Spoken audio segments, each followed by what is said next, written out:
Hello friends, welcome back to my channel. ఈరోజు కొబ్బరి పాలతో చేసిన కొబ్బరి అన్నం తయారు విధానం తెలుసుకుందాం. మేము 1 కేజీ రైస్కి 2 కొబ్బరి కాయలు తీసుకున్నాం. పాలు ఎక్కువ ఉంటే టేస్ట్ బాగుంటుంది. కొబ్బరి తీసుకొని ఇలా చిన్న ముక్కలుగా చేసుకోవాలి. ముందుగా 1 కేజీ రైస్ నానబెట్టుకోవాలి. కొబ్బరి ముక్కలు శుభ్రంగా వాష్ చేసుకొని కొంచెం వాటర్ పోసుకొని మెత్తగా ఇలా మిక్సీ పట్టుకోవాలి. అంతకంటే ముందుగా 2 గ్లాసుల నీళ్ళు వేడి చేసుకొని ఉంచుకోవాలి. మిక్సీ పట్టిన కొబ్బరిని వేడి చేసుకున్న వాటర్లో వేసుకోవాలి. ఇలా కొబ్బరి మొత్తం మిక్సీ వేసుకోవాలి. 10 నిమిషాలు అలా వదిలేసి ఒక పల్చటి క్లాత్ తీసుకొని ఒక గిన్నె మీద పెట్టుకొని కొబ్బరి పాలు మొత్తం ఇలా పిండుకోవాలి.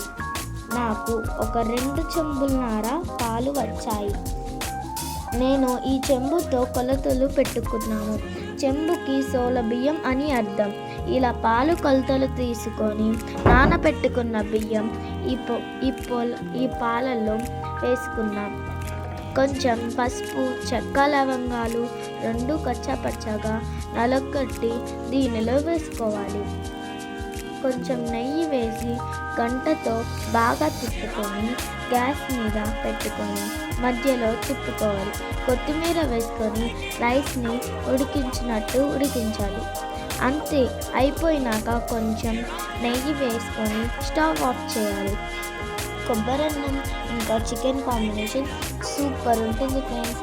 ట్రై చేసి ఎలా ఉందో కామెంట్ చేయండి. అలాగే ఒక కామెంట్తో మళ్ళీ మీ ముందుకు వస్తాను. అలాగే ఈ వీడియోని లైక్, సబ్స్క్రైబ్, షేర్ చేసుకోండి ఫ్రెండ్స్.